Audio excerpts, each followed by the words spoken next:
Good afternoon. आज चाहिँ हामीले मटर रोप्दैछौँ। हामी चाहिँ अब हिउँदे मटर यसरी बाक्लो रोप्छौँ है।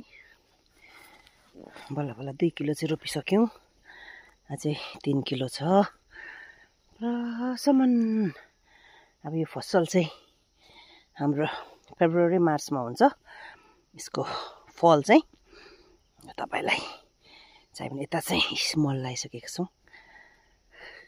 अलिक अगाडि नै जोतेकोले गर्दाखेरि अलिकति बेसी झार आयो, किनभने हाम्रो अस्ति रोप्नुपर्ने थियो। अलिकति त्यस्तै दुःखको घटनाहरू सन्तानमा घटेकोले गर्दा लेट भयो। अलिकति झारसार पनि उम्रियो। हामीले परसम्म रोपेको छौँ। हेर्नुहोस् है, 2 किलो गयो यो लामो बारीमा चाहिँ बिरुवा। अब 3 किलो छ।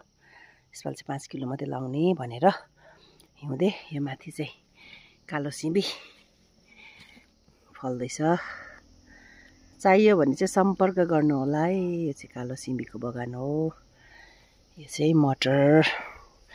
यहाँ मुनि चाहिँ नेपियर घाँस, उता चाहिँ 4 काल्ला छ। सबै यसरी नेपियर घाँस लगाएको छौँ। र हाम्रो गाउँले जिन्दगी। त्यसलाई मटर आलु रोप्ने सिजन हो हिउँदे बाली। बट्टाबट्टी रोप्दैछौँ, मल ल्याउँदैछौँ। अर्ग्यानिक हो, अर्ग्यानिक एकदम। धन्यवाद।